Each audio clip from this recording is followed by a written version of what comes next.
Morning, Saturday, August 17th, 2024. I'm Larissa. I'm Fat Girl Larissa. This is my video diary. Time to drink some skulls, huh?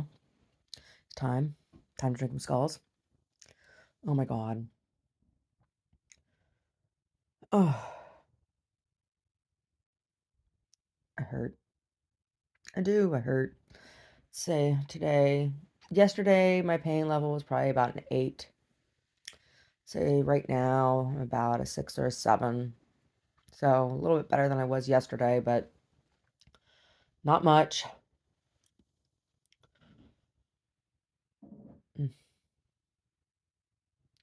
Mostly because I laid flat most of the night. Yeah. The new bed has been really, really helpful. So I have to list something I'm grateful for today. I'm very, very grateful for my new bed. Yeah, my new bed. It's hard as a rock. Yeah, yeah, it is. Mm. So, yeah. Yesterday I had to drive and it was not something I should have been doing. Um,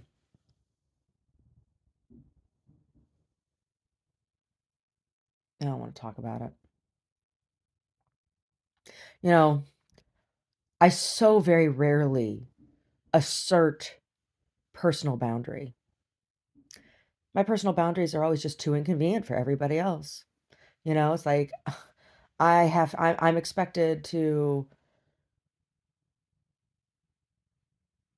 um I'm expected to respect everybody else's boundaries, right? But there's no respect for my boundaries.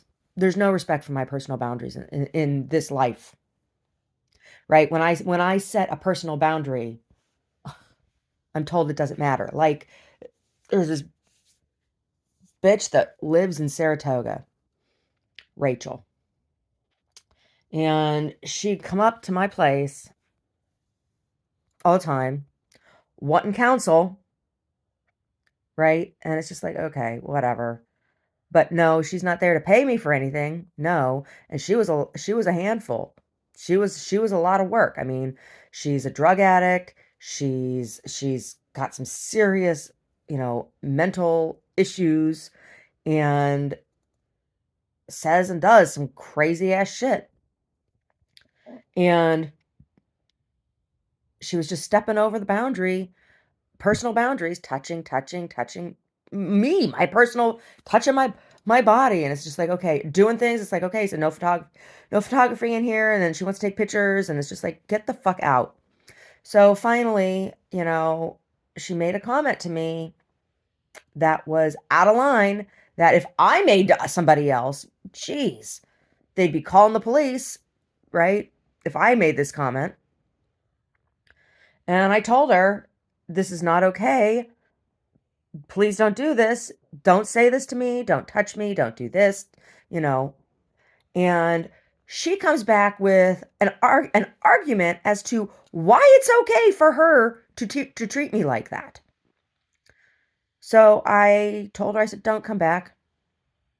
And I blocked her on my phone and everything. And then after that, she kept bringing her dog up to shit on my roses. She was one of the ones. And I'm just like, all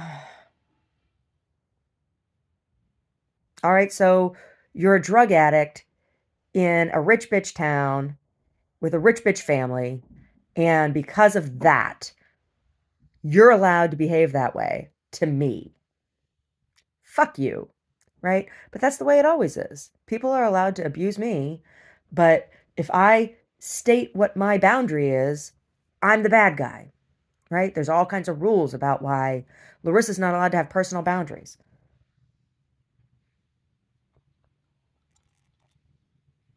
And people are surprised when I get upset, right? My family's the same fucking way. I had never had it. I was never allowed to have personal boundaries. There's no personal boundaries in my family, right? Oh, no. Goodness, no. Goodness, no. But they say that in narcissistic systems that that's the way it is, that you're never an individual, you're an extension of whatever, right? So, it's that's why I don't feel particularly bad anymore. I mean, it's hard sometimes. Um, but I don't feel bad anymore because it's really, really about my own personal safety, right? They don't want to observe personal boundaries. They don't want to assume any responsibility for their behavior, right? They scapegoat. And so I'm the family scapegoat, and that's the way that it works. So when I'm around, I'm not allowed to have personal boundaries, right? I'm not allowed to have emotions. I'm not allowed to have opinions. I'm not allowed to be I'm not allowed to differ from the group in any way, shape, or form, right? And so because of that, I am the family scapegoat. Ugh, yeah, yeah, yeah,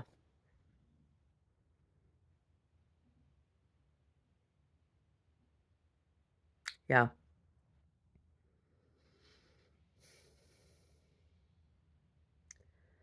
Anyway, pack up some more boxes today.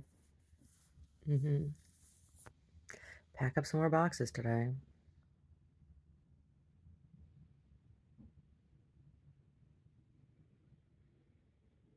Oh, last night was the last time I'm going to make I'm going to prepare in my kitchen um Beyond Burger.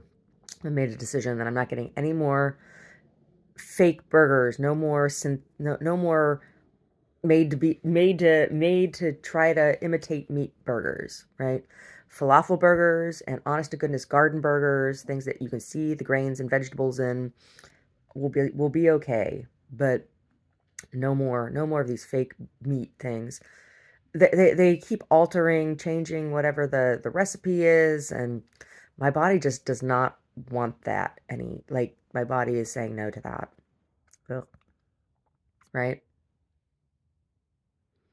And it's like my body is off gassing the smell of that product. Like I can smell it coming off of me. It's gross. It's really, really gross. And it's really strong. The smell is really, it's not coming off of Omar that way. So it's like, I'm not saying that nobody can tolerate these products. I'm saying for whatever reason, my body does not tolerate these weird products. No, these weird vegan things.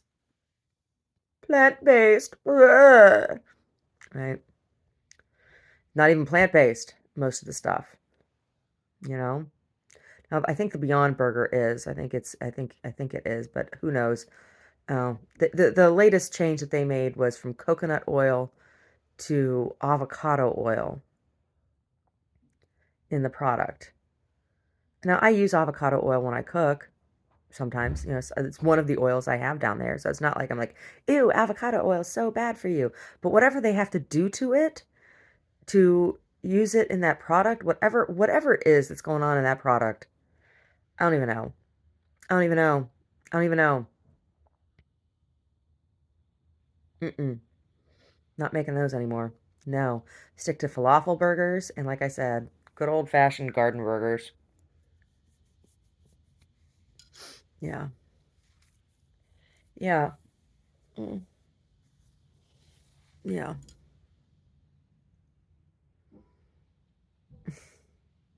Played some darts last night.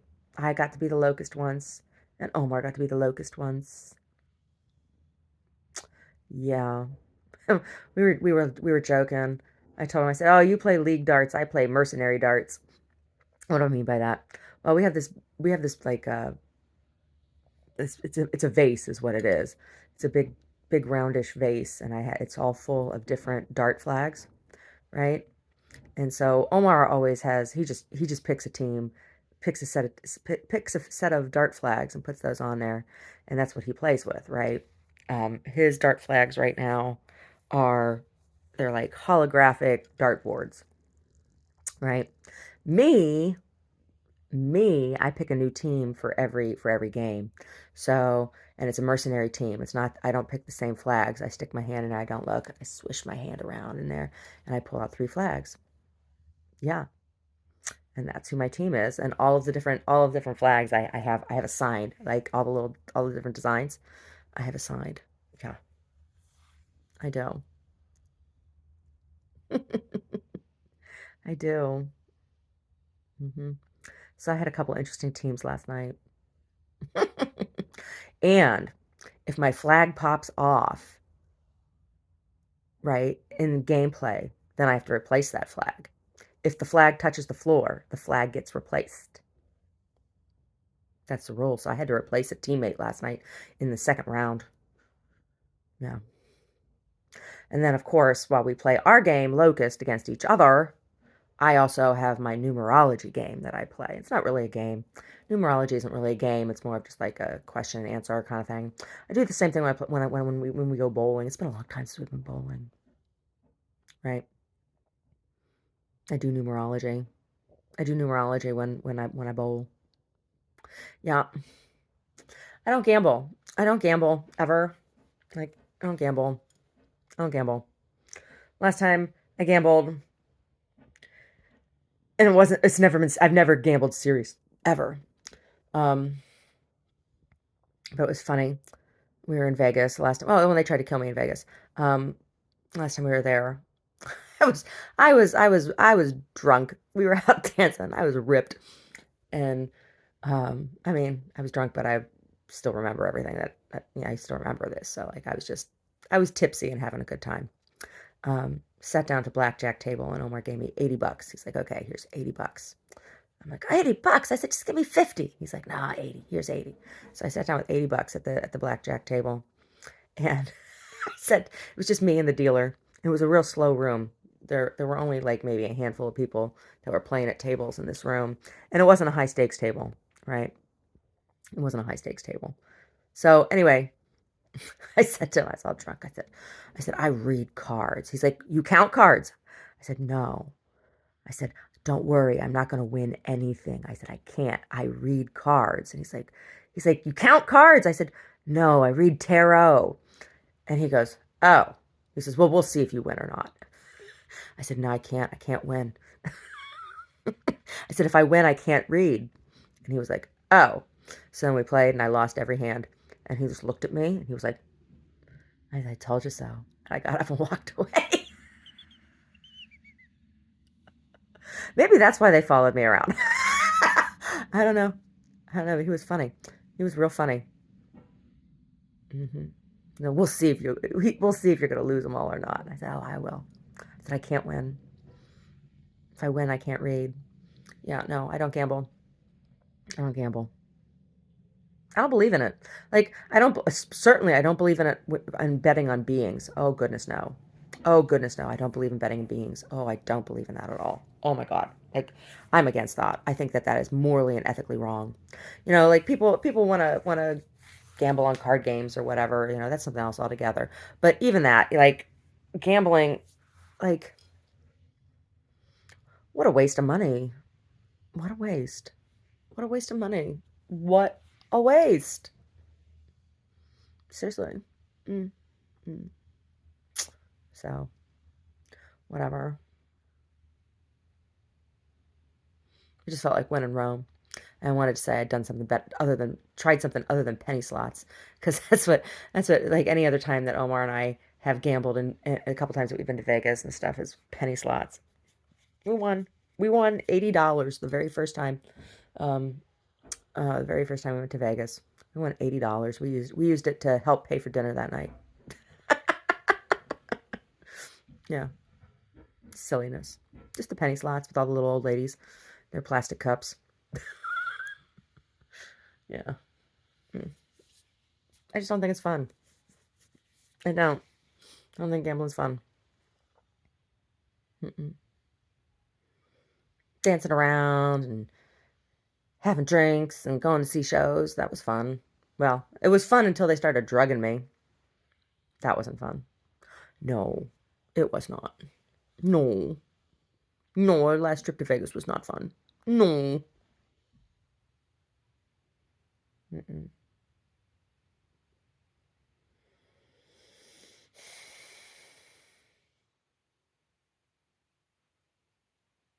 Why don't I believe in gambling on beings? Because it creates an environment that proliferates exploitation and slavery. It's the same reason why similar argument as to why I believe that sex work should be legal, because when you say it's illegal, you're not stopping it from happening. You're only creating a black market, right?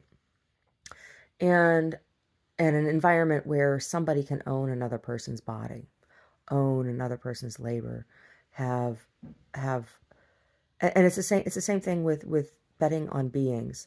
So like, you know, you have high stakes on the on the physical, on the fruits of the physical labor of a person, of a being, even if that being is being paid a lot of money, right? Like, does that then negate their humanity to the point where it's okay for somebody to take out a hit on them, whether that hit is just to injure or to kill them, right? Like, when do you that's putting a price tag on a body, and that's slavery. So I don't believe in betting on beings. Certainly not human beings, but not any kind of beings, right? It creates an environment for abuse. So I don't believe that. That's why.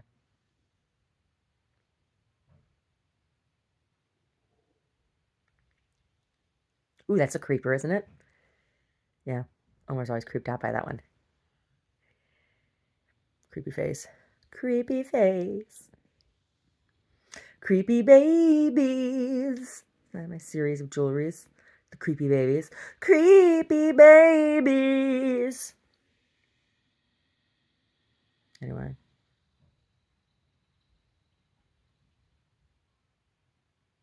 Think about the new space. I was in the new space yesterday. I've been thinking about like where I'm going to display things and how I'm going to hang things and blah blah blah blah blah blah blah. I got me some ideas.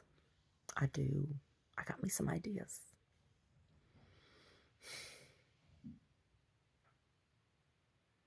Oh, that fake burger. I can smell it on me right now. And it's grossing me out. Like, oh, it's making me nauseated. Smelling it come off of me. It's like, oh, ew, stinky. Stinky yuck. Stinky yuck. It's like I told Omar, I said, number one is a falafel patty. Number two would be a quorm. But even with a quorm, like if I eat quorm more than one day in a row, I smell like that shit too. So like, I try to limit how much we eat the fake chicken product as well. And quorm is the least offensive of all of them that I have found. But yeah. So a falafel patty or a garden burger, like I said, where you can see the little bits of corn and grains and mushrooms and stuff, and black beans. Ooh, black bean burgers are good. I've made black bean burgers myself. I've made them.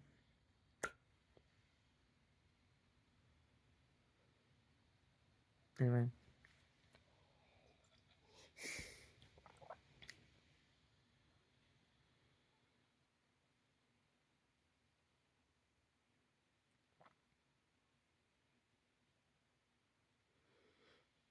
Jazz music.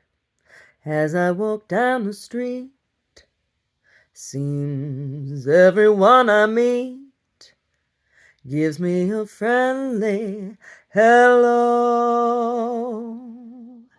I guess I'm just a lucky so-and-so.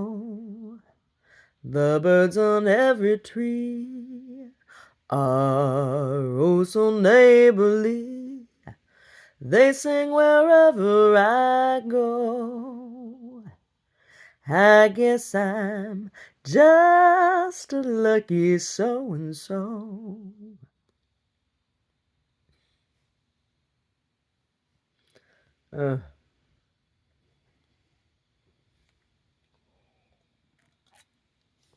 Jazz.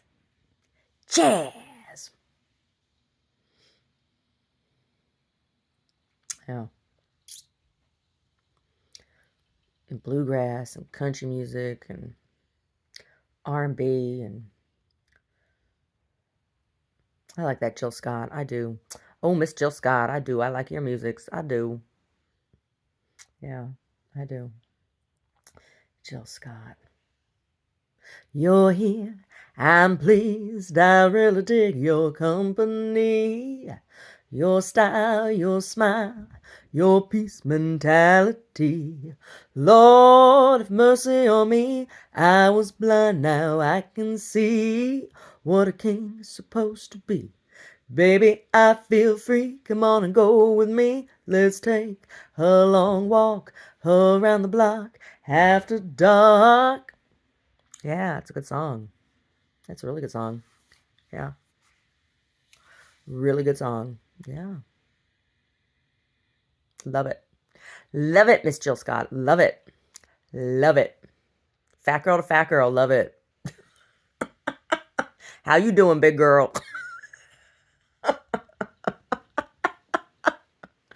Oh my goodness. She came to Oakland a couple years ago. We didn't go. Omar's not, you know, that would have been a show I'd have to go to by myself. All by my lonesome. Which I wouldn't have had any problem doing, but, you know, whatever. Anyway. I don't know. Last show he and I saw together. What was that? Willie Nelson. He was alright. Willie. Somebody asked me recently, like, if I would let the song that was co-opted by Lee Brice. Somebody asked me recently if I would let someone like Taylor Swift record my song, so that to establish legal standing, where she'd then pay me, and I'm like, no, it's my song. And what always rings in my head is that was it Willie Nelson? It was Willie Nelson who wrote Crazy, and he sold rights to Patsy Cline, and he said, I saw it was an interview with him, said he always regretted that. He always regretted selling that song. Now he still recorded it and everything. It's like, but he said he always regretted that, you know, he's asked what was his biggest regret in music, and he sold that song. Yeah. Crazy, I'm crazy for feeling so lonely. Crazy, crazy for feeling so blue. I knew you'd love me as long as you wanted, and then someday you'd leave me for somebody new. Yeah. Patsy Cline's super famous for that, right? But Willie Nelson wrote it. Yeah.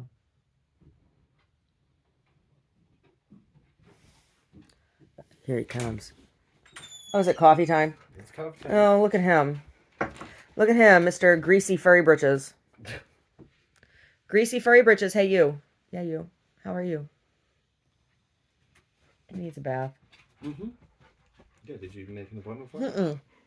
I haven't. You done with this tea? Yeah, I'm done with that tea.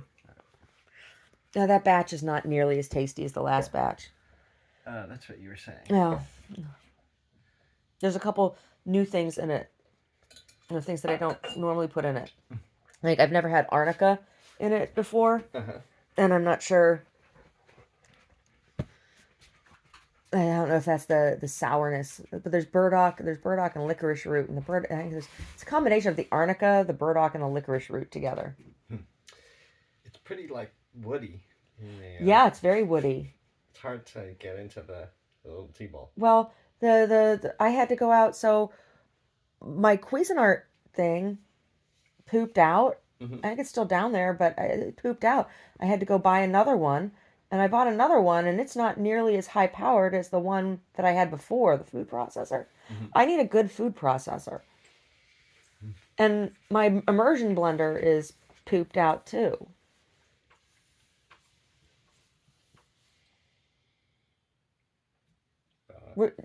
Did Strong tea. it is a strong tea. It's a really strong tea. Is that a wet spot from doing dishes on your, or is that a stain on the shirt? Yeah. It's just wet. It'll dry. It's water from dishes. Okay. You close the door, please. Thank you.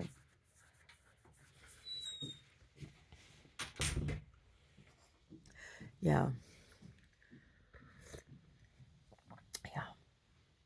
It's like Dolly Parton and Whitney Houston. Although I've never heard Dolly Parton say that she felt bad about selling that song to Whitney Houston. If I should stay, I would only be in your way. So I'll go, but please know I'll think of you each step of the way. Right?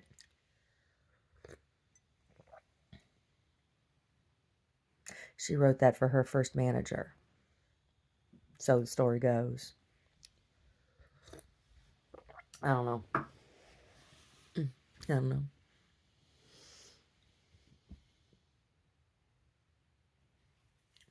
Oh, pollen in the air. I still got a little scratch in my throat. Yeah. Yeah. There's been a bunch of Johnny Cash, June Carter stuff coming up in my feed recently. Johnny Cash. Johnny Cash. Give My Love to Rose. I love that song. The Johnny Cash version. I love the Johnny Cash version of that song. I don't know who wrote that. I don't know who wrote Give My Love to Rose. I used to sing that to my Grandma Rose, too. Yeah. I spent a lot of time singing to her. Saying Rosary that first month. That month I went to go spend with her. Singing Rosary. We did watercolor. Watch the Home Shopping Network.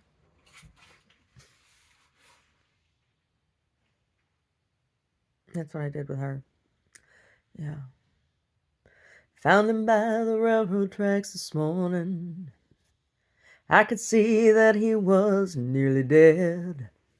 I knelt down beside him and I listened just to hear the words a dying fella said.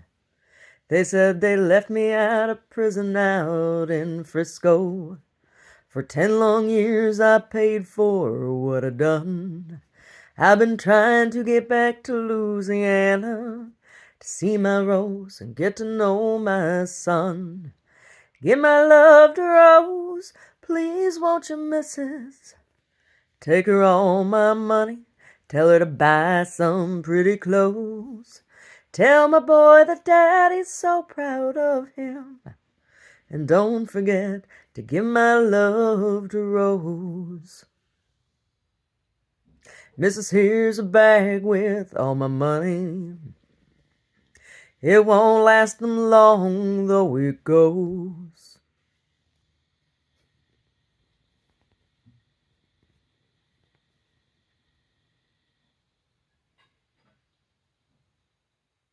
Yeah. Anyway.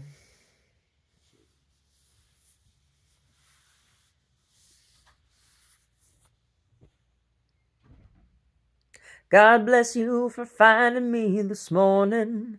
And don't forget to give my love to Rose. Oh. Yeah. That's a good song. It's another good song. Oh. Another good song. It's another good song. I used to sing a lot of Joni Mitchell music. She made me mad over the pandemic. And so I quit listening to her music, let alone singing it. Ooh, song I've been enjoying singing recently is Carly Simon, You're So Vain. That is such a good song. It is. Such a good song. Yeah. You walked into the party like you were walking onto a yacht. Your hat strategically dipped below one eye. Your scarf it was apricot. You had one eye on the mirror as you watched yourself gavotte. And all the girls thought that they'd be your partner, they'd be your partner, and you're so vain. You probably think this song is about you. You're so vain. I bet you think this song is about you. Don't you? Don't you? Well, you had me several years ago when I was still quite naive, when you said that we made such a pretty pair and that you would never leave. But you gave away the things you loved, and one of them was me. I had some dreams, they were clouds in my coffee, clouds in my coffee, and you're so vain. You probably think the song is about you. You're so vain. I bet you think the song is about you. Don't you? Don't you? Well, I hear you went up to Saratoga and your horse naturally won. Then you flew your Learjet up to Nova Scotia to see the total eclipse of the sun. Well, you're where you should be all the time, and when you're not, you're with some underground spy or the wife of a close friend, wife of a close friend, and you're so vain.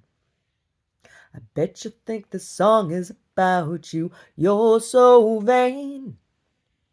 I bet you think the song is about you. Don't you? Don't you? Don't you? Yeah, it's a good song. Really good song.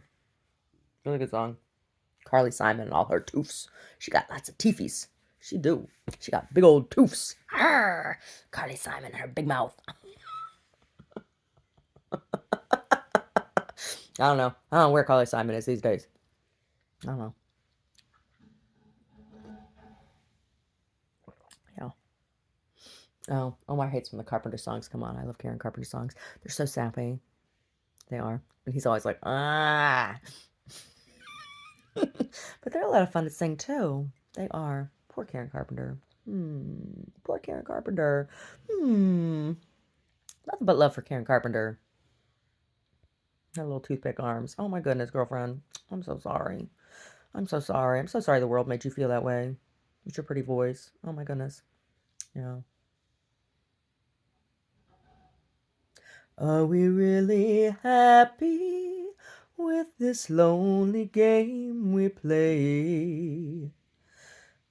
Looking for the right words to say, searching but not finding, understanding anyway. We're lost in this masquerade, both afraid to say we're just too far away from being close together from the start. We tried to talk it over, but the words got in the way. We're lost inside this lonely game we play. Thoughts of leaving disappear each time I see your eyes. And no matter how hard I try to understand the reason why we carry on this way, we're lost in this masquerade. Little flute solo in that song. Yeah. Last night we were listening to.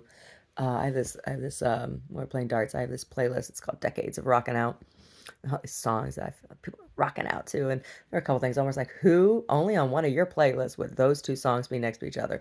Because I think we went from Karen Carpenter, um, from a Karen Carpenter song to a Fugazi song.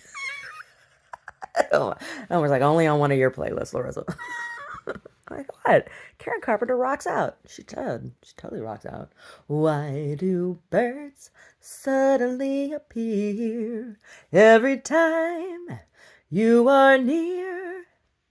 Just like me, they long to be close to you. On the day that you were born, the angels got together. Oh my God, so cheesy. Omar can't stand it. He like gags. No, he can't stand it. He can't stand the Karen Carpenter songs.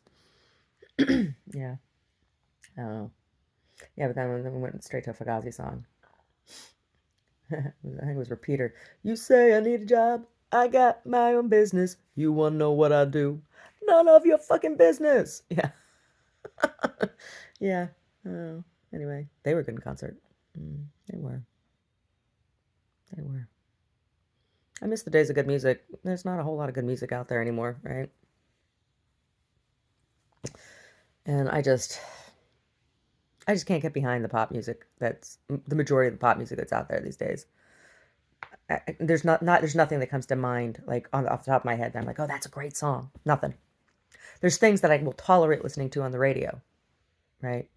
But oh my God, I generally just like scroll through my radio on my dashboard, on my steering wheel, like next, next, next, all the stations till I can find something I can listen to. And there's a song by a group called The Knack called My Sharona. It's an old song. And I can't believe that they still play that on the radio. It's totally a song about pedophilia. My Sharona.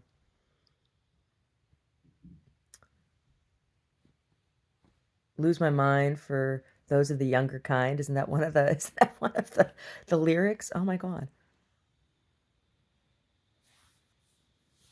You know, I should drink my coffee and get showered and dressed. Get the fuck out of here. Get the fuck out of Dodge. Go do what we gotta do.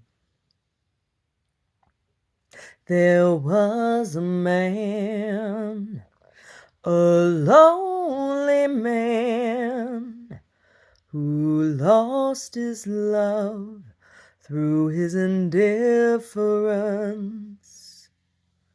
A heart that cared, that went unshared until it died in his silence.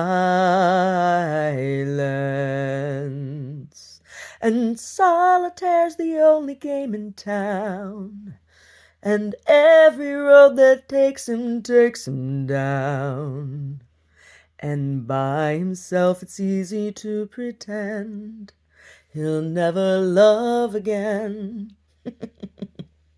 And keeping to himself he plays the game. Without her love it always ends the same. While life goes on around him everywhere, he's playing solitaire.